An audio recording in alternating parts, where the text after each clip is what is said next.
semua pengurus-pengurus Al-Irsyad Al-Islamiyah, aktivisnya, kembalikan semangat dakwah Al-Irsyad Al-Islamiyah ini seperti Syekh Ahmad Surkati berjuang mendirikan Al-Irsyad Al-Islamiyah. Jangan ada timbul rasa malas untuk datang ke dalam majelis ilmu. Mau majelisnya siapapun datangi. Ya. Kita ini haus dengan ilmu.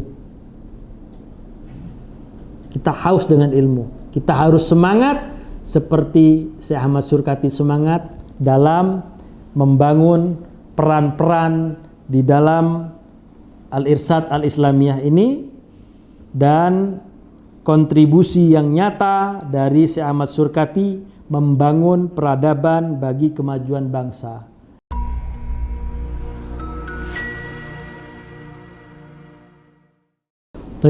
Bismillahirrahmanirrahim.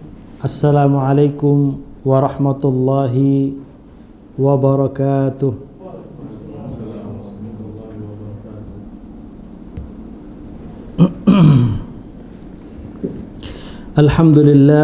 Alhamdulillahilladzi nasara dinahu wa azza awliya'uhu wa khadala a'da'uhu wa qahara a'da'uhu, nahmaduhu wa nasta'inuhu wa nastaghfiruh wa na'udzu billahi min sururi anfusina wa min sayyiati a'malina, may yahdihillahu fala mudilla lahu wa may yudlil fala hadiya lahu. Asyhadu an la ilaha illallah wahdahu la syarika lah wa asyhadu anna Muhammadan abduhu wa rasuluh arsalahu syahidan wa mubassiran wa nadhiran wa da'iyan ila Allah biidnih wa sirajan munira. Allahumma salli wa sallim wa barik ala sayyidina Muhammadin wa ala alihi wa ashabihi ajma'in wa man tabi'ahum bi ihsanin ila yaumiddin.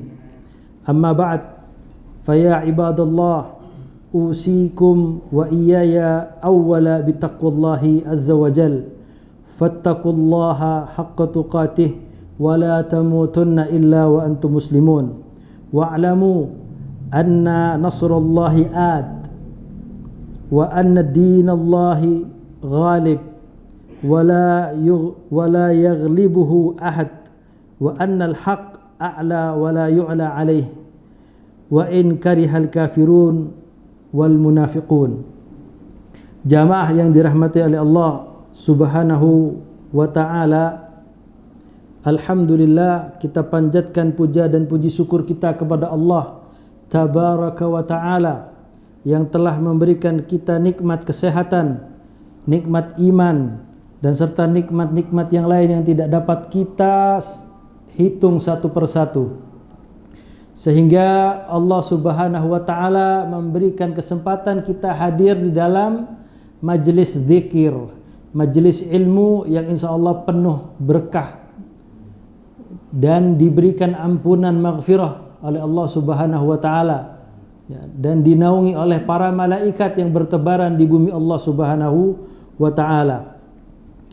Jamaah yang dirahmati oleh Allah Subhanahu wa ta'ala, kajian majelis untuk umum ini di hari Kamis, tepatnya di malam Jumat, saya mengingatkan diri saya pribadi untuk memperbanyak sholawat kepada Rasulullah sallallahu alaihi wasallam. Kemudian masuk kepada tema kita pada malam hari ini, yaitu kontribusi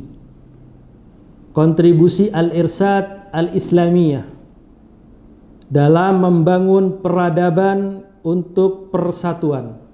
Ingat, Syekh Ahmad As-Surkati rahimahullahu ta'ala rahmatan wasi'ah itu mendirikan Al-Irsyad bukan hanya untuk tempat-tempat duduk saja, bergembira saja, tidak.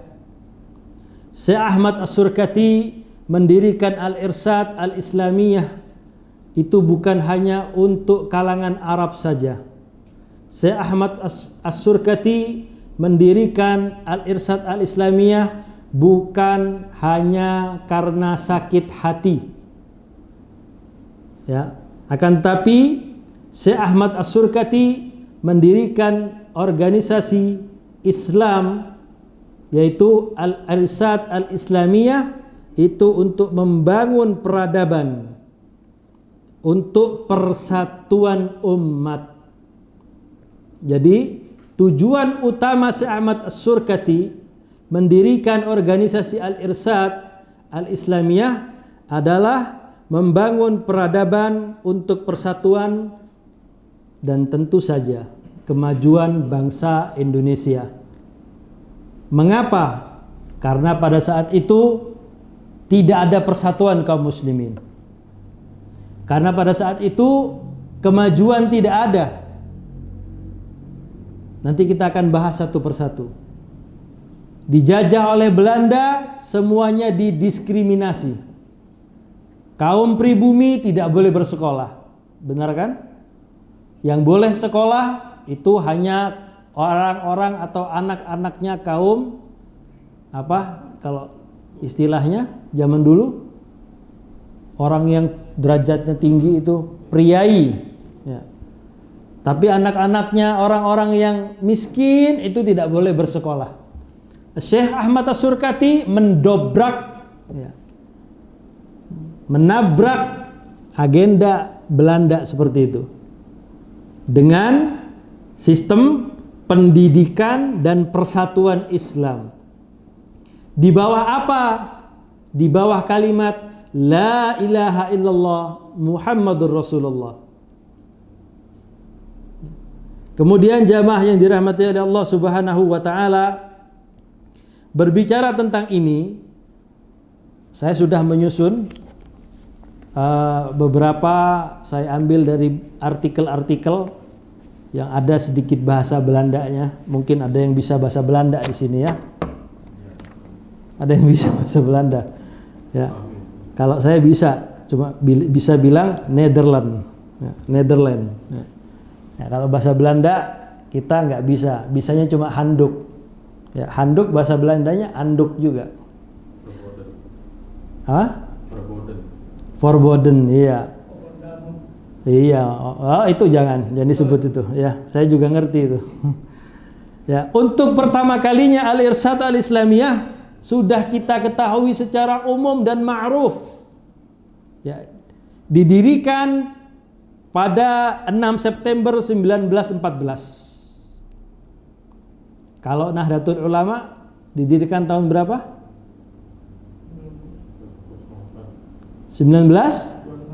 26 atau 28 kalau saya nggak salah ingat.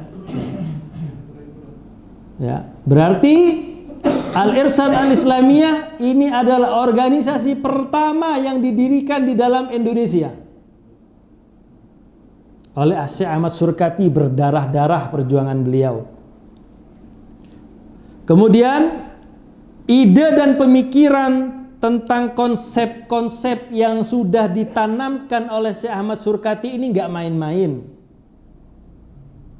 Bukan konsep untuk saingan, membuat organisasi saingan, bukan.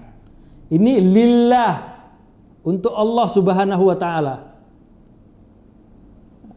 Dengan ide-ide dan pemikiran yang belum ada pada saat itu. Mungkin bukan belum ada, tapi belum terpikirkan pada zaman itu.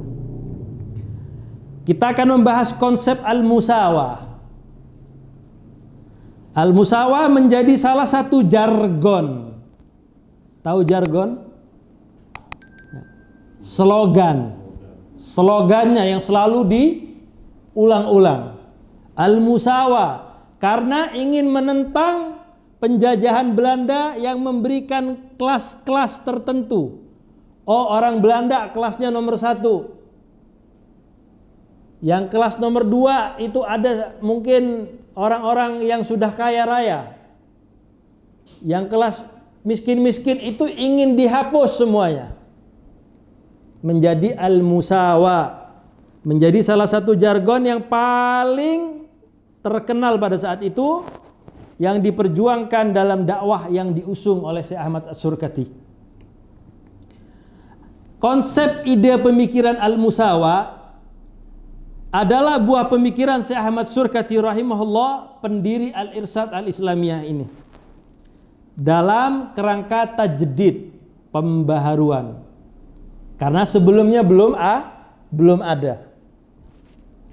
Di bidang keagamaan, ya, syariat Islam terhadap diskriminasi dalam masyarakat yang dijumpai pada masa Hindia Belanda, kurang lebih abad 19 atau abad ke-20. Ide tersebut bukan cuma sekedar ide, kan, tapi mempunyai konsep. Banyak sekarang orang pintar, berpangkat, mempunyai ide, tapi ketika ditanya konsep, bengong. Saya punya ide begini, tapi konsepnya zero. Gak ada konsepnya sama sekali. Syekh Ahmad Surkati mempunyai konsep al-musawa ini bermakna kesetaraan derajat. Sebagaimana Rasulullah sallallahu alaihi wasallam mengatakan dalam sebuah hadis yang sahih, ya, la farq, tidak ada perbedaan baina arabiyyin, di antara orang Arab, wa a'jami, dan orang yang bukan Arab, illa taqwa. Jadi di dalam Islam, di dalam akidah Ahlus Sunnah wal Jamaah, tidak ada yang satu unggul, yang satu enggak. Semuanya sama di mata Allah, kecuali tingkat ketakwaannya yang membedakan. Kemudian jamaah yang dirahmati oleh Allah Subhanahu wa taala, konsep al-musawa ini bermakna kesetaraan derajat, menandakan betapa pentingnya kemerdekaan. Pada saat itu Syekh Ahmad Surkati membuat konsep ide al-musawa untuk tujuannya kemerdekaan itu sangat penting. Baik kemerdekaan secara individu, tidak ada orang yang memperbudak orang lain, tidak ada negara yang menjajah negara lain. Itu konsep al-musawa yang dibawa oleh Syekh Ahmad Surkati untuk membangun jiwa-jiwa yang merdeka. Kita sebagai manusia bukan budak siapapun. Kita sebagai manusia hanya makhluk Allah. Jadi Syekh Ahmad Surkati ingin membangun jiwa-jiwa yang merdeka di masyarakat Indonesia. Kemudian jamaah yang dirahmati oleh Allah, kemudian mengubah cara pandang atau sudut pandang, pikiran, sikap, dan perilaku sebagai dasar kemajuan dan hakikat kemerdekaan sebuah bangsa. Sebuah bangsa tidak akan bisa merdeka kalau cara pandangnya terbengkalai, lelet, nggak merdeka-merdeka. Mau dijajah 100 tahun tetap aja, karena memang IQ-nya kurang. Nah, makanya dibuka oleh Syekh Ahmad Surkati al-musawa. Tidak ada perbedaan, tidak ada perbudakan, semua sama. Manusia itu hur, merdeka. Kemudian sikap dan perilaku sebagai dasar kemajuan hakikat sebuah masyarakat untuk meraih kemerdekaan sebuah bangsa. Dalam pandangan rahimahullahu ta'ala Syekh Ahmad Surkati, Islam sebagai agama yang mencakup seluruh aspek kehidupan manusia. Seluruh aspek kehidupan manusia itu sudah diatur di dalam Islam. Dalam pandangan Syekh Ahmad Surkati, Islam sebagai agama yang mencakup seluruh aspek kehidupan manusia tidak akan tampak jika dilihat dari sudut pandang ibadah mahdhah saja. Ibadah mahdhah ini kita sholat, ya kan? Bisa dilihat? Nggak bisa. Bisa dilihat kalau dia itu sholat di shaf awal di masjid, ini ikhlas, ini tidak, nggak bisa. Yang tahu hanya Allah saja. Karena ibadah mahdhah itu enak. Ketika kita bermaksiat kepada Allah, kita tinggal istighfar. Tapi kalau ghairu mahdhah, Ya, ibadah seperti akhlakul karimah, adab kepada orang yang lebih tua, ya, adab kepada anak yang lebih kecil usianya dibanding kita. Nah, itu bahaya. Alhamdulillah kita punya Tuhan Allah yang Ghafurur Rahim, Maha Pengampun. Coba kalau Tuhan kita manusia, sakit hati, mau minta maaf gak dimaafin. Ya. Jadi seperti itu. Atau ritual semata, itu gak dilihat, cuma ritual sholat-sholat, puasa-puasa, zakat-zakat, Idul Fitri, ikut sholat Idul Fitri, itu ritual semata. Tidak melihat seperti itu Syekh Ahmad Surkati. Akan tetapi harus dilihat juga sebagai fakta sosial. Jadi agama dan sosial itu tidak bisa dipisahkan. Ketika agama syariat dipisahkan dari sosial, maka akan muncul kata-kata yang jargonnya orang-orang liberal. Kalau mau ngomong agama di masjid aja. Nah, jadi Syekh Ahmad Surkati membawa ibadah mahdhah tidak cukup hanya sebatas fisik saja, akan tapi secara sosial ditunaikan secara fakta. Karena Al-Islam sudah mengatur tata hubungan antar sesama manusia. Hablum minallah dan hablum minan nas. Jamaah yang dirahmati oleh Allah Subhanahu wa taala, kontribusi Al-Irsad Al-Islamiyah dalam membangun peradaban untuk persatuan dan kemajuan bangsa, ya, tidak lain, yang pertama adalah mendirikan sekolah-sekolah. Pada saat itu penjajahan Belanda, sekolah itu milik Belanda semua. Ada sebagian sekolah yang dimiliki oleh orang-orang Indonesia, akan tapi sedikit. Mayoritasnya ya, madrasah atau sekolah itu dimiliki oleh penjajah. Pada tahun 1935, Madrasah Al-Irsad Al-Islamiyah di Surabaya itu ada.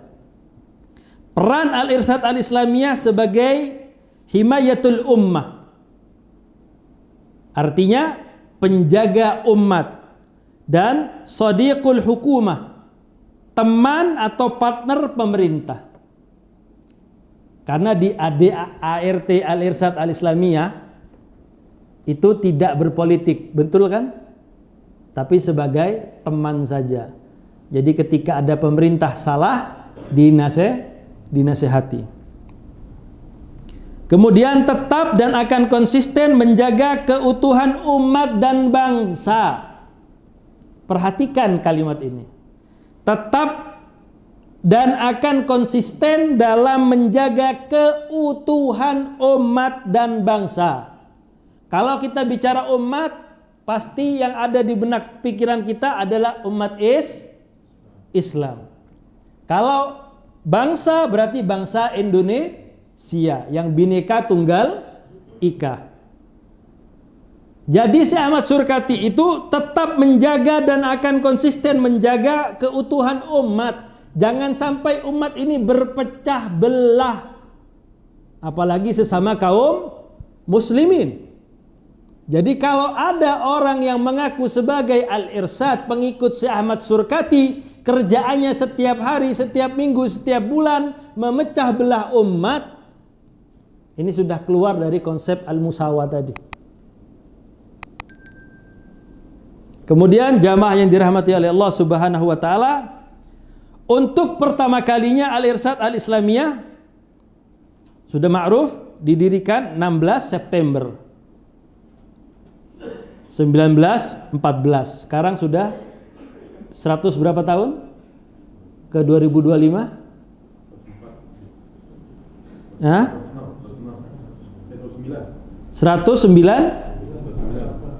109 tahun, sekitar 109 tahun. Ide dan pemikiran tentang konsep al-musawah tetap menjadi salah satu jargon perjuangan dakwah yang diusung.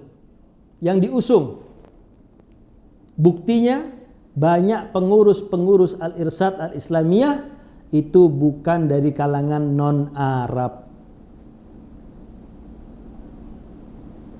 Jadi tidak betul tuduhan-tuduhan. Ada dulu kalau saya waktu di pondok, keluar dari pondok, lulus, oh kalau Muhammadiyah itu oh kalau Al-Irsyad itu Muhammadiyahnya orang Arab.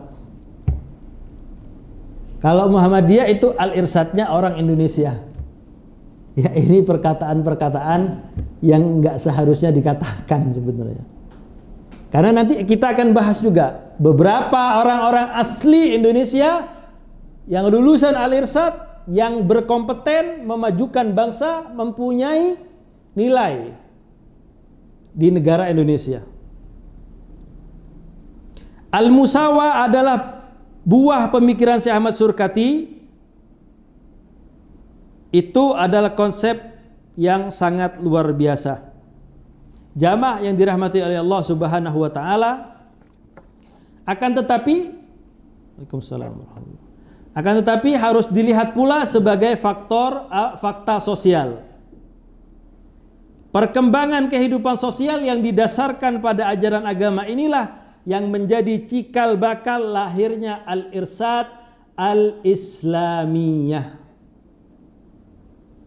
Sampai dibikin logo, ini pernah saya bahas mungkin sekitar 2 bulan yang lalu, tentang logo Al-Irsyad. Itu ada ada gambar tangan memegang sisirnya rata. Ada nggak sisir yang nggak rata? Semua sisir rata. Meskipun serit juga yang buat ngambil kutu juga rata. Itu ingin menandakan bahwa tidak ada perbedaan, semuanya sama. Cikal bakal lahirnya Al-Irsyad Al-Islamiyah. Dan ini pernah dibahas juga beberapa minggu yang lalu oleh Ustadz Ikrimah Arfan hafizahullah ta'ala, sepemikiran Syekh Ahmad Surkati, sepemikiran dengan Sayyid Jamaluddin Al-Afghani, tokoh ikonik, ya, ikonik dalam pemikiran pan-Islamisme. Syekh Ahmad Surkati berupaya memecah tembok eksklusif kaum muslimin yang dijumpai dalam kalangan masyarakat Arab di Indonesia pada saat itu. Arab nih susah dikasih tahu. Dulu kita bicara Arab ya, bukan mau menyinggung orang Indonesia. Ini untuk ibrah, bisa diambil ibrahnya. Dulu banyak perempuan-perempuan Arab yang nggak nikah-nikah, karena yang meminang bukan dari golongan gabail. Oh ini jil, oh ini masyayikh. Betul apa betul? Pernah dengar nggak? Pernah dengar? Kita nih Gebili, Al-Ketiri, Sultan, masa anak kita mau dinikahin sama bangsa masyayikh? Nah ini dirubah sama Syekh Ahmad Surkati. Nah ini konsep al-musawa. Kemudian jamaah yang dirahmati oleh Allah Subhanahu wa taala, Syekh Ahmad Surkati berupaya memecah tembok eksklusif kaum muslimin yang dijumpai dalam kalangan masyarakat Arab di Indonesia pada saat itu, di mana tidak sedikit yang memperniagakan agama dan status sosial yang diklaim demi untuk mengambil keuntungan pribadi dan mengukuhkan status dan hak istimewa yang disandangnya.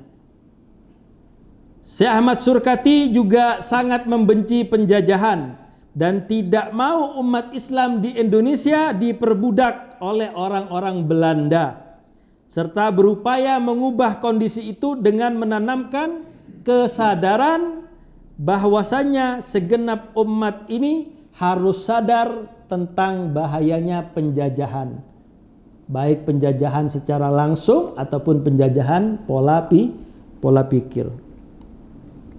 Sikap anti penjajahan tersebut diperlihatkannya pula dengan memperjuangkan persamaan derajat sesama manusia. Menurut Syekh Ahmad Surkati, kutipan dari perkataan beliau, mencapai kebebasan dari penjajahan tidak akan dapat diraih dengan jiwa yang rendah. Tahu jiwa yang rendah? Dulu Belanda bangun rel kereta api nggak kelar-kelar. Belandanya nggak korupsi. Belandanya dibayar sama Belanda. Tapi Belanda hitamnya ini yang korupsi.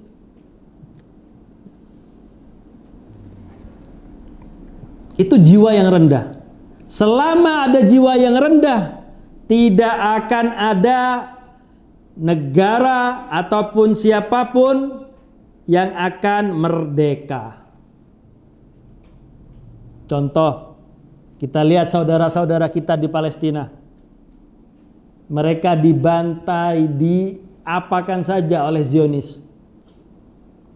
Mau pergi kemana mereka? Mau pergi ke Mesir, ditutup oleh Mesir. Ditembok, entah tingginya berapa meter, 10 meter. Setelah di atas tembok 10 meter, dikasih kawat berduri. Supaya tidak nyebrang ke Mesir. Padahal saudara-saudara kita di Palestina itu saudara kita seiman. Bagaimana orang-orang tersebut nanti berhadapan dengan Rasulullah Sallallahu Alaihi Wasallam di akhirat nanti? Ketika melihat saudaranya dibantai, negaranya sebelahan malah ditutup perbatasannya. Ini menandakan bahwa memang secara fakta negara-negara Timur Tengah berjiwa rendah. Kalau kita, ya kita di Indonesia jauh. Meskipun bisa membantu, paling hanya membantu sekedar doa dan donasi. Coba kalau Mu'tasim hidup pada saat ini. Mu'tasim, seorang khalifah Mu'tazilah, berakidahkan Mu'tazilah yang mengatakan Al-Quran adalah makhluk.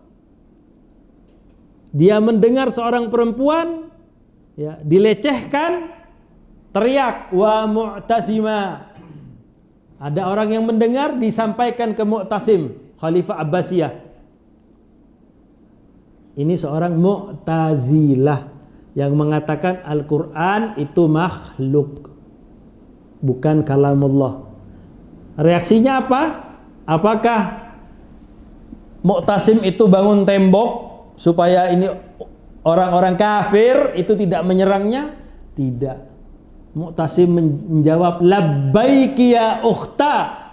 Dipimpin langsung oleh Mu'tasim, ratusan ribu pasukan, dan dibebaskan dengan kedua tangan Mu'tasim. Malu kita, ngakunya ahlus sunnah wal jamaah, satu sama lain cakar-cakaran. Hanya perbedaan masalah khilafiyah, fiqhiyah, nggak mau nyapa, beda ustadz, beda pengajian. Sedangkan ini Islam yang memang tujuan orang-orang kafir ini ingin menghancurkan Islam. Malu kita. Seorang Mu'tazilah aja bisa kok.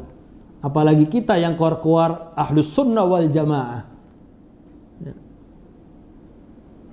Mau sodakoh aja masih dilihat pengajiannya siapa ini. Ini ikut pengajiannya siapa. La haula wala quwata illa billah. Nah, kalau orang-orang seperti itu mengklaim mengikuti al-irsyad al-islamiyah dengan konsep al-musawa, kadzab. Syekh Ahmad Surkati tidak pernah mengajarkan pilah-pilih dalam berbuat kebaikan.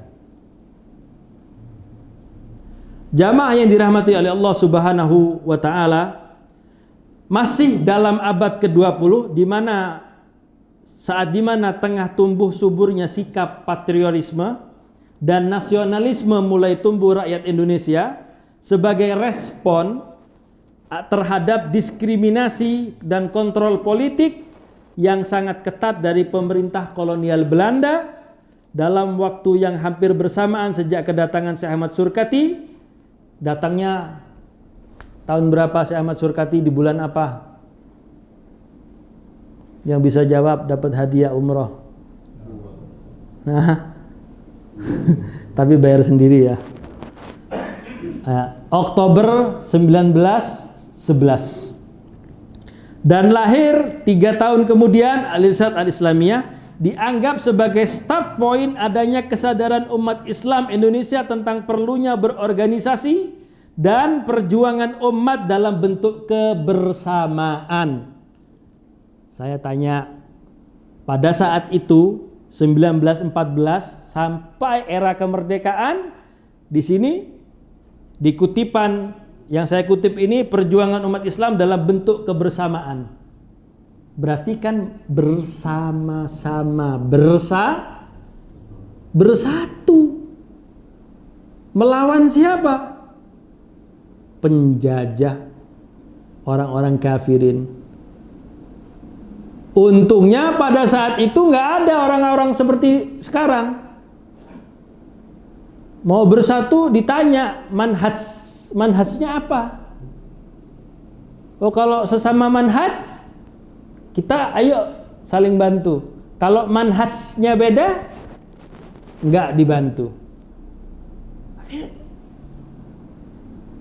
Justru ini pola pikir yang rasis. Kalau nggak sesama pengajiannya nggak dibantu. Kalau nggak belajar sama Ustadz Fulan nggak dibantu. Nah, ini berbanding terbalik dengan perjuangan Syekh Ahmad Surkati. Membuka cakrawala pola pikir masyarakat Indonesia. Birsi Afandi dalam disertasi beliau, dalam disertasi Syekh Ahmad Surkati 1874 sampai 1945, Pembaharu dan Pemurni Islam di Indonesia. Ini terbit tahun 1999, berhasil mengumpulkan pengakuan terhadap ketokohan Syekh Ahmad Surkati sebagai tokoh yang telah memberi inspirasi akan adanya rasa persamaan. Ingat, rasa persamaan dan kebangkitan kesadaran yang terorganisir. Ini orang Indonesia yang mengakui dalam disertasi beliau. Dalam kata lain, beliau merupakan seorang guru para pembaharu, tokoh gurunya para guru pembaharu Islam di Indonesia yang oleh sejumlah kalangan digelari sebagai Syekhul Masyayikh. Syekhnya para syekh atau mufti di kalangan ulama yang lain. Hasan, ada yang kenal Hasan? Ada yang kenal? Persis. Kenal antum? Tidak kenal. Oh, tidak kenal. Iya, sekarang sudah meninggal, sudah lama. Pendiri Persis Persatuan Islam, tokoh Persatuan Islam, mengatakan bahwa Syekh Ahmad Surkati adalah gurunya. Persis, Hasan itu murid dari Syekh Ahmad Surkati. Begitu pula dengan para reformis Islam lain, ya, seperti pendiri Persis Haji Zamzam dan pendiri Muhammadiyah Ahmad Dahlan. Siapa nama asli Ahmad Dahlan? Wallahu a'lam. Namanya bukan wallahu a'lam. Namanya Ahmad Muhammad Darwish, ya. Ya.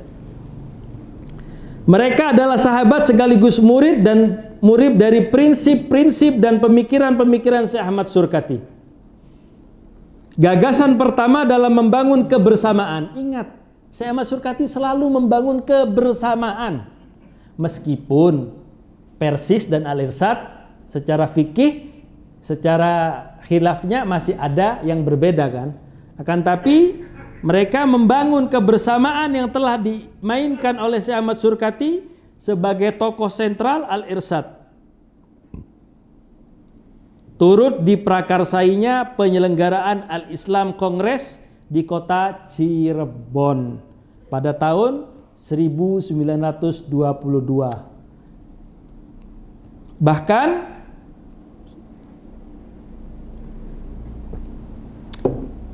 Bahkan dalam Kongres Umat Islam pertama itu, Syekh Ahmad Surkati menjadi tokoh utama dalam sebuah sesi perdebatan saat berhadapan dengan tokoh PKI yang awalnya S, Semaun, dengan mengangkat topik tentang konsepsi dasar yang akan dicapai dalam rangka memerdekakan Indonesia. Berdebat Syekh Ahmad Surkati dengan Semaun, PKI. Di forum yang sama, Syekh Ahmad Surkati turut pula menyampaikan makalah yang turut menyampaikan makalahnya dan dikenal sebagai Lezing Surkati. Entah Lezing ini bahasa Inggris atau bahasa Belanda, pakai Z soalnya, Lezing. Dengan mengangkat tema tentang hak suami istri. Lezing itu dibacakan di hadapan para peserta kongres Abdul Muttalib Sang Haji, lebih dikenal dengan nama AM Sang Haji, aktivis Jong Islamiten Bond. Sorry ya, tidak bisa bahasa Belanda ya. Yang dijuluki sebagai jago tua dan telah dianugerahi sebagai pahlawan perintis kemerdekaan Indonesia. Kaum muslimin jamaah yang dirahmati oleh Allah Subhanahu wa taala, Syekh Ahmad Surkati juga dikenal sebagai tokoh umat yang mengedepankan ukhuwah Islamiyah. Ia menghormati tokoh-tokoh Islam yang lain yang berbeda paham dan pendapat dengannya. Berbeda pendapat dihormati oleh Syekh Ahmad Surkati. Kalau sekarang berbeda pendapat seperti apa?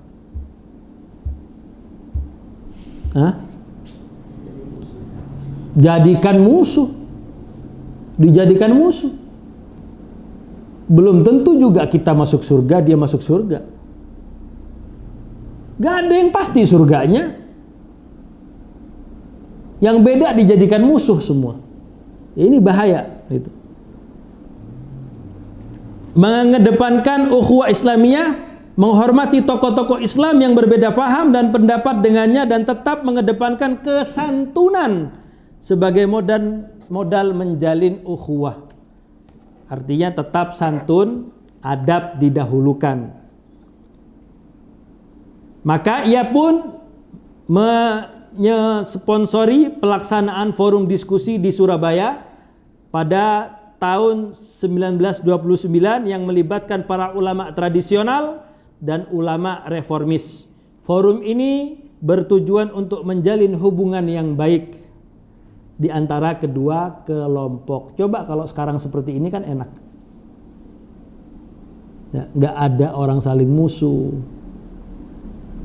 Kita duduk bareng berdua, nggak ada masalah.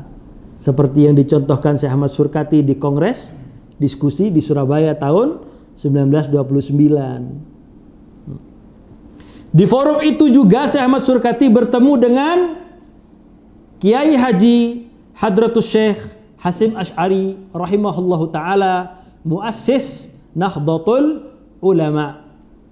Seorang kiai besar dari pesantren Tebu Ireng, Jombang. Kiai karismatik, tokoh nasional, tokohnya para ulama, dan kita menghormati beliau, yang paling dihormati oleh kalangan umat Islam di Indonesia dan juga sebagai pendiri ormas besar, yaitu Nahdlatul Ulama. Bahkan setelah pertemuan tersebut, Syekh Ahmad Surkati melemparkan pujian kepadanya. Bayangkan kalau kita fair aja ngomong ya, Al-Irsyad dan NU itu berbeda secara fikihnya, betul? Betul? Tapi setelah pertemuan itu Syekh Ahmad Surkati melemparkan pujian kepada Hadratus Syekh Hasim Asy'ari rahimahullahu taala dengan mengatakan, saya baru pertama kali bertemu dengan beliau Kiai Haji Hasim Asy'ari dalam satu jamuan, melihat bawaan badannya saya tertarik. Beliau seorang ulama yang zuhud. Dari tulisan-tulisannya kelihatan pemahamannya dalam madhab Syafi'i amat dalam dan luas. Ini sebuah tazkiyah, rekomendasi dari Ahmad Surkati kepada Hadratus Syekh Hasyim Asy'ari. Padahal NU dipuji oleh Syekh Ahmad Surkati dengan wawasan mazhab Syafi'i yang sangat dalam dan luas. Dari perkataan-perkataan, tulisan-tulisan, karya-karyanya, pemahamannya. Kemudian jamaah yang dirahmati oleh Allah Subhanahu wa taala, Nahdlatul Ulama lahir sebagai akibat dari sikap protes atas berkuasanya Ibn Saud menggantikan kekuasaan Syarif Hussein di Hijaz dan Najd, demi menjaga terjalinnya hubungan yang tetap baik di kalangan tokoh Nahdlatul Ulama, terutama Kiai Haji Hasyim Asy'ari. Syekh Ahmad Surkati menolak jabatan menjadi perwakilan pemerintahan Kerajaan Arab Saudi di Batavia. Ditolak. Ya, ditolak karena menghormati Kiai Haji Hasyim Asy'ari. Ya. Atas permintaan sahabatnya. Jadi Syekh Ahmad Surkati punya sahabat Abdul Aziz bin Abdurrahman Al Saud, Raja Arab Saudi pertama. Hal itu terungkap dari surat menyurat antara keduanya yang dimuat dalam majalahnya dalam majalah bahasa Arab, ya, yang berjudul Al-Kharabil, terbit di Riyadh, Saudi Arabia. Sikap penolakan Syekh Ahmad Surkati tersebut, selain pilihannya untuk memelihara hubungan yang baik di kalangan warga Nahdiyin, awas, Syekh Ahmad Surkati ya menolak selain pilihannya untuk memelihara hubungan yang baik dengan kalangan Nahdiyin. Jadi kalau ada orang yang mengaku al-irsyad al-islamiyah tapi tidak menjalin hubungan baik dengan saudara kita Nahdiyin, itu sudah tidak mengikuti pendahulunya, yaitu Syekh Ahmad Asy-Syurkati rahimahullahu ta'ala, meskipun di luar perbedaannya banyak gitu. Ngapain cari perbedaan, kita cari kesamaan aja cukup. Tujuan utamanya adalah karena misi besar yang jauh lebih penting dalam rangka membangun komunikasi guna menyusun persatuan dan kesatuan bangsa bersama seluruh elemen umat Islam di Indonesia, yaitu sama-sama untuk berada dalam barisan yang kokoh menyusun kekuatan menghadapi belenggu penjajahan dan cita-cita memerdekakan bangsa Indonesia. Jamaah kaum muslimin yang dirahmati oleh Allah Subhanahu wa taala, Al-Irsyad ini sangat aktif dan berperan dalam pembentukan Majelis Islam Al-A'la Indonesia atau disebut MIAI. Sebuah badan federasi bagi ormas Islam yang dibentuk dari hasil pertemuan dari tanggal 18 sampai 21 September 1937 di Surabaya. Federasi ini dibuat sebagai upaya penyusunan kekuatan umat Islam yang terkenal dengan jargon heroiknya Samenbundeling van Alse Islamic Krachten. Ya, benar atau tidak wallahu a'lam ya. Ini bahasa Hulan, bahasa Belanda ya. Bahasanya pelatih Indonesia Patrick yang di film SpongeBob itu. Ya, kemudian di federasi ini Ahmad Surkati duduk sebagai dewan penasehat dan Al-Ustadz Umar Hubais muridnya ditunjuk sebagai sekretaris. Konsistensi Al-Irsyad Al-Islamiyah dalam memelihara persatuan yang hidup bersama dalam kemajemukan. Majemuk di Indonesia ini. Ada Muhammadiyah, ada Nahdlatul Ulama, ada Persis, ada Al-Irsyad, majemuk. Ya. Ya. Konsistensi Al-Irsyad dalam memelihara persatuan yang hidup bersama dalam kemajemukan ini akan terus dibina dan akan terus tetap dipelihara. Di samping tujuan utamanya dalam menjaga akidah umat tetap konsen dilakoni oleh beliau. Kemudian hal itu ditunjukkan lewat kontribusi dalam bidang dakwah melalui sikap serta program-program yang berbasis pada bidang pendidikan. Kemudian bidang sosial dan ekonomi yang senantiasa menanamkan ajaran Islam yang rahmatan lil alamin dan faham Islam yang wasatiyah, di tengah-tengah, enggak ke kanan, enggak ke kiri, tengah-tengah, wasatiyah. Islam yang moderat. Islam yang moderat dan sekaligus religius yang penuh tasamuh dan toleran. Dulu entah berapa puluh tahun yang lalu Al-Irsyad dikenal drum bandnya nomor 1. Ya, mungkin zaman saya masih kecil saya pernah sering lihat itu drum band Al-Irsyad Al-Islamiyah. Ya, itu moderat. Ya, moderat, ya. Dan religiusnya tetap dipegang, ya. Karena dari lambangnya aja Qaf, Quran, Dha itu menandakan bahasa Arab, dan Sin, sunnah, ya. Kemudian jamaah yang dirahmati oleh Allah Subhanahu wa taala, konsistensi sebagai ormas yang mengedepankan ukhuwah Islamiyah ditunjukkan oleh beliau, terutama oleh Al-Irsyad Al-Islamiyah melalui forum-forum nasional yang melibatkan berbagai tokoh ormas Islam secara sebagai narasumber kegiatan. Sebut saja diantaranya Kiai Haji Hasyim Muzadi, ini dari tokoh NU. Kemudian Kiai Haji, agak nggak enak saya ngomongnya, Said Agha Siraj. Kemudian Kiai Haji Ma'ruf Amin, wakil presiden kita sebelum Bapak Gibran. Kemudian Dr. Mahfud MD. Ya, kemudian dan yang lain-lain. Ini sumbernya adalah dari Kiai Haji Abdullah Al-Jaidi, mantan ketua Dewan Syura Al-Irsyad Al-Islamiyah. Kemudian bersama Rabithah Alawiyah, Al-Irsyad Al-Islamiyah membangun kerjasama ukhuwah yang erat dan terus akan terbina. Bahkan pucuk pimpinan ketua ormasnya yang pernah menjadi narasumber dalam kegiatan silaturahim bersama, terutama pada tingkat nasional. Nah, berbicara tentang Rabithatul Alawiyah, ada sedikit perbedaan pendapat, ya, antara Syekh Ahmad Surkati dengan Jamiatul Khair yang mendatangkan Syekh Ahmad Surkati, yaitu Kafa'ah fiz Zawaj, Fatwa Solo. Itu nggak perlu dibesar-besarkan, dan itu nggak perlu dikatakan rasis.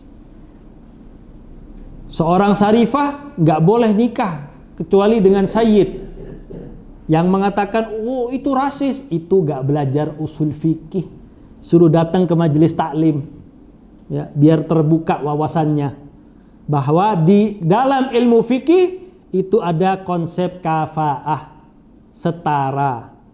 Contohnya, kalau kita mau menikah, kitanya punya pas-pasan, motornya Honda Astrea, ya, yang perempuan anaknya orang kaya, mobilnya Mercy Jaguar semuanya. Kira-kira kalau genteng bocor yang naik betulin siapa? Suaminya. Nggak kufu, kalah. Ketika mau keluar suaminya ditanya, mau kemana bang? Mau kemana kak? Mau keluar. Taruh. Enak aja, mobil-mobil abah aneh ente pakai kemana-mana, taruh. Itu konsep kafaah. Konsep kafaah boleh dalam Islam, boleh. Contohnya siapa? Yang mencontohkan hal seperti itu adalah Rasulullah Sallallahu Alaihi Wasallam. Berapa kali Fatimah dipinang? Siapa saja sahabat yang pernah ingin menikahi Fatimah? Umar, Abu Bakar. Wahai Rasulullah, engkau menikah dengan putri saya, Aisyah. Saya ingin dong. menikah dengan anakmu? Jawaban Rasulullah, la ya Abu Bakar innaha la saghirah. Sesungguhnya Fatimah itu masih kecil. Umar dengar kabar Abu Bakar ditolak. Wah, Umar bergegas. Wah, Abu Bakar ditolak. Insya Allah ana ini yang dapat. Jawabannya sama. La ya Umar innaha la saghirah. Masih kecil. Tapi Umar seperti yang kita bahas dalam pertemuan sirah, mempunyai karomah, yaitu feelingnya yang sangat kuat. Umar langsung mempunyai feeling, oh ini bukan untuk Abu Bakar dan bukan untuk Umar, ini untuk orang yang lagi tidur di atas tanah ini. Siapa? Dibangunkan Ali bin Abi Thalib radhiyallahu taala anhu. Kum ya Aba Turab, bangun wahai Aba Turab. Abu Bakar minta Fatimah ditolak, saya minta Fatimah ditolak. Berarti Rasulullah mempersiapkan itu untuk kamu datang. Saya nggak punya apa-apa, saya miskin, sudah datang aja. Setelah Ali memberanikan diri, radhiyallahu taala anhu memberanikan diri datang ke rumah Rasulullah. Ma bika ya Ali? Ada apa? Ada urusan apa wahai Ali? Ali radhiyallahu taala anhu, Sayyidina Ali enggak berkata apa-apa. Ditanya berapa kali sama Rasulullah, ma bik? Ada apa? Tapi Rasulullah sallallahu alaihi wasallam adalah seorang nabi. Tahu maksud dan tujuannya. Akhirnya Rasulullah menjawab, qabiltu. Saya terima engkau. Ya, itu memang diajarkan oleh Islam, konsep kafaah. Bukan syarat wajib. Kalau kita mau bicara syarat wajib, bukan. Tapi dari surutul lazim. Langgengnya pernikahan itu kalau kufu, setara. Kalau nggak setara, nggak bakal langgeng. Ya. Perempuan muslimah orang Eropa nikah sama orang sini umpamanya, jamaah sini, Kebun Nanas, entah famnya Al-Ketiri, wala bin Talib, wala siapa, nikah sama Franji bule muslimah. Orang Franji bule itu kamar mandinya ada dua, Pak. Jamaah yang dirahmati oleh Allah. Kamar mandi kering, kamar mandi basah. Kalau orang Indonesia yang namanya kamar mandi semuanya basah. Dari urusan kamar mandi aja bisa cekcok. Ya, terkenal orang Arab sering naik darah, terus menikah dengan orang Indonesia. Mohon maaf, ya. Hukumnya tetap sah. Tapi kita bertanya, kuat tidak dengan perempuan Arab yang mempunyai karakter keras? Lama-lama disayur kita. Jadi kufu. Sama seperti orang Jawa itu jarang ada yang nikah dengan orang Sunda, ya kan? Kalau dalam sejarah Indonesia orang Jawa gak menikah dengan orang Sunda.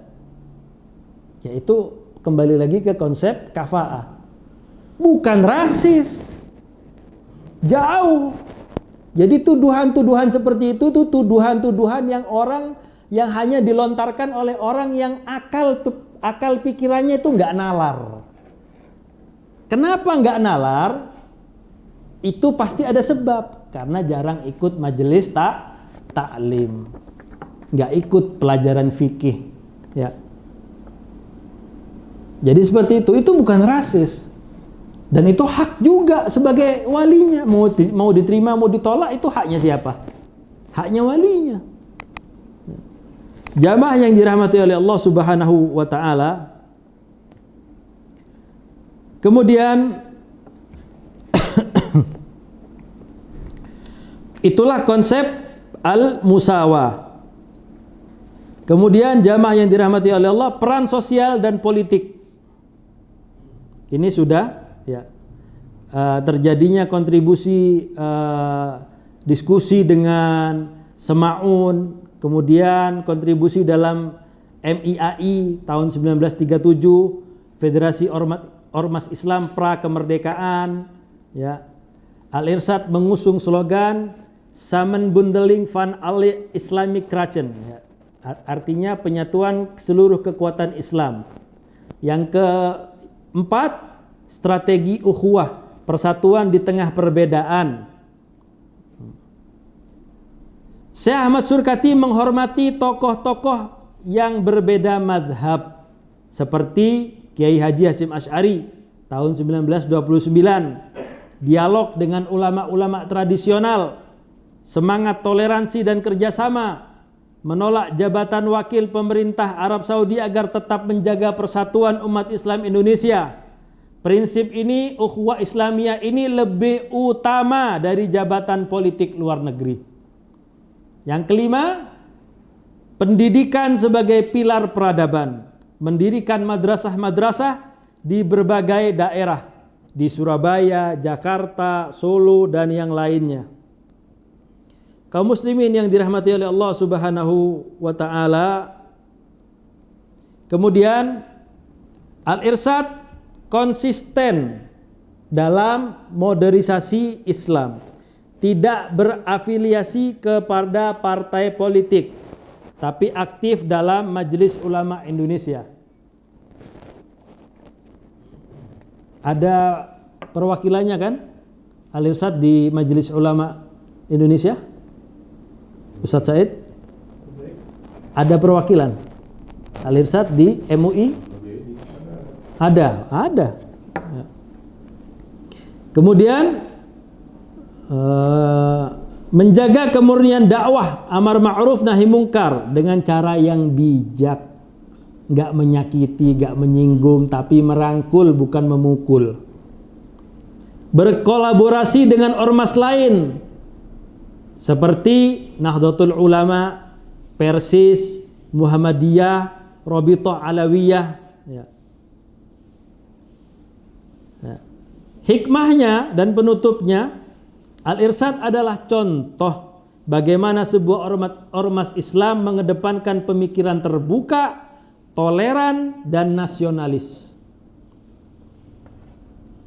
Dari dulu sekolah Al-Irsyad itu tidak ada yang mengatakan lagu kebangsaan haram, nggak ada. Mereka tetap menyanyikan lagu Indonesia Raya. Ya. Karena memang sebuah ormas yang toleran dan nasionalis. Ya. Kemudian tidak terjebak pada formalitas, tetap berjuang pada akar masalah umat. Akar masalah umat ini terpecah belah, harus disatukan dengan persamaan dan persatuan. Kalau kita cari bedanya capek. Jangankan cari perbedaan dalam hal pemahaman agama. Ya. Kita aja satu sama lain beda, kakak sama adik beda, apalagi dalam pemikiran agama. Jamaah yang dirahmati oleh Allah Subhanahu wa taala, menyatukan umat dengan akal sehat, ilmu dan kesantunan. Jadi mereka, Syekh Ahmad Surkati mendidik murid-muridnya untuk menjaga akal sehat, ilmu dan kesantunan, biar enggak ribut. Mari kita lanjutkan perjuangan Syekh Ahmad Surkati ini dengan menolak fanatisme golongan, ya, dan membela kebenaran dan keadilan, menghidupkan semangat ilmu. Ini yang sangat miris. Jujur saja, jamu itu pahit, tapi setelah minum insya Allah ada efeknya. Kita hidupkan kembali Al-Irsyad ini, Al-Irsyad Al-Islamiyah ini, dengan sering mengadakan pengajian, pengkaderan kita hidupkan kembali. Ya. Ini yang diajarkan oleh Syekh Ahmad Surkati.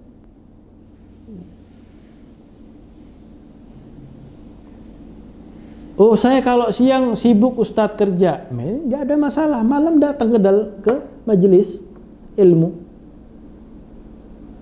Oh, Ustadz ini bukan Ustadznya Al-Irsyad, ini Ustadz NU. Datang nggak ada masalah. Oh, ini Ustaz Muhammadiyah, datang. Karena ini yang diajarkan, persatuan ini tadi. Nah, kemudian berkaitan dengan judul kita yang terakhir, Ana minta waktu dulu. Yang terakhir, kemajuan bangsa. Tercatat banyak lulusan Al-Irsyad Al-Islamiyah baik dari keturunan Arab maupun non-Arab yang telah memainkan peran penting di berbagai bidang, terutama dalam ada beberapa yang masuk kepada kepemerintahan. Lulusan pribumi yang turut berperan penting dalam modernisme Islam di Indonesia antara lain yang pertama Yunus Anis, alumni Al-Irsyad yang dikenal sebagai seorang pemimpin yang menonjol dari gerakan Muhammadiyah. Ia mendapat julukan kehormatan tulang punggung Muhammadiyah karena pengabdiannya sebagai sekretaris jenderal di organisasi tersebut selama 25 tahun. Kemudian ada Profesor Dr. Hasbi As-Siddiqi, putra asli Aceh. Penulis terkenal dalam masalah hadis, tafsir, dan fikih Islam modern, guru besar IAIN Yogyakarta, bahkan pernah menjabat sebagai rektor Universitas Al-Irsyad Solo. Tapi sekarang sudah tutup. Ya, Universitas Solo itu ada, termasuk dulu lulusannya, kalau saya salah tolong diingatkan, Abu Bakar Ba'asyir. Itu juga lulusan Al-Irsyad Solo. Kemudian Profesor Kahar Muzakir berasal dari Yogyakarta, lulus dari Madrasah Al-Irsyad Al-Islamiyah. Beliau melanjutkan studinya di Darul Ulum di Kairo. Ia sangat aktif berjuang untuk kemerdekaan Indonesia termasuk penandatanganan Piagam Jakarta pada 22 Juni 1945. Kemudian ia menjadi rektor Universitas Islam Indonesia di Jogja. Kemudian ada Muhammad Rasjidi, Menteri Agama Republik Indonesia pertama. Berasal dari Jogja, ia pernah menjadi profesor di McGill University in Montreal. Di Montreal, Amerika ya? Kanada, iya. Kanada dan juga mengajar di Universitas Indonesia di UI. Semasa hidupnya beliau banyak menulis buku. Kemudian ada Profesor Farid Ma'ruf, Yogyakarta, aslinya profesor di IAIN, juga salah satu tokoh besar Muhammadiyah di awal-awal berdirinya lulusan Madrasah Al-Irsyad. Sempat menjadi Direktur Jenderal Urusan Haji di Departemen Agama. Kemudian Al-Ustadz Umar Hubes, jabatan pertamanya adalah sebagai Direktur Madrasah Al-Irsyad di Surabaya. Di waktu yang bersamaan ia aktif di Masyumi pada saat Partai Masyumi ada. Umar Hubes bahkan pernah menjadi anggota DPR mewakili Masyumi. Ia juga menjadi profesor di UNER, Universitas Air Langga, Surabaya. Semasa hidupnya beliau juga menulis beberapa buku, terutama fikih. Yang terkenal adalah kitab Fatawa. Nah, kemudian ada Said bin Abdullah bin Talib Al-Hamdani, lulusan Al-Irsyad Pekalongan. Ini sangat menguasai fikih dan menjadi profesor di Fakultas Syariah IAIN Yogyakarta. Di kalangan cendekiawan, intelektual Islam di Indonesia, ia dijuluki Faqih Al-Irsyadiyin. Ya, cendekiawan yang termuka di bidang hukum Islam dari Al-Irsyad. Sampai diberi julukan seperti itu. Sayang kebanyakan bukunya yang umumnya ditulis dalam bahasa Arab belum diterjemahkan. Kemudian ada Abdurrahman Baswedan, pendiri Partai Arab Indonesia PAI dan aktivis Masyumi. Ini juga pernah menjadi wakil menteri penerangan RI. Wallahu taala alam bissawab. Karena waktunya habis, ya, tidak ada extra time. Jadi kita cukupkan sampai di sini. Sebenarnya masih banyak perkembangannya. Ya, ada yang banyak lah pokoknya ya. Oleh karena itu, dari majelis ini saya pribadi mengajak, marilah semua pengurus-pengurus Al-Irsyad Al-Islamiyah, aktivisnya, kembalikan semangat dakwah Al-Irsyad Al-Islamiyah ini seperti Syekh Ahmad Surkati berjuang mendirikan Al-Irsyad Al-Islamiyah. Jangan ada timbul rasa malas untuk datang ke dalam majelis ilmu. Mau majelisnya siapapun datangi. Ya. Kita ini haus dengan ilmu. Kita haus dengan ilmu. Kita harus semangat seperti Syekh Ahmad Surkati semangat dalam membangun peran-peran di dalam Al-Irsyad Al-Islamiyah ini, dan kontribusi yang nyata dari Syekh Ahmad Surkati membangun peradaban bagi kemajuan bangsa. Ini yang dulu murid-muridnya sudah jadi-jadi itu semua. Ya, sekarang Al-Irsyadnya seperti apa? Kita introspeksi. Ya, seperti yang saya katakan, jamu itu memang pahit. Ya, kan tapi ketika kita konsumsi, ya, terus-menerus rutin istiqomah, insya Allah Allah akan angkat kembali Al-Irsyad Al-Islamiyah hidup bukan hanya di Jakarta Timur saja, akan tetapi di seluruh Indonesia kembali menerangi seperti lambangnya, yaitu memegang obor. Ya, wallahu taala alam bisawab. Kita tutup dengan membaca doa penutup majelis. Subhanakallahumma wa bihamdika asyhadu an la ilaha illa anta astaghfiruka wa atubu ilaik. Wassalamualaikum warahmatullahi wabarakatuh.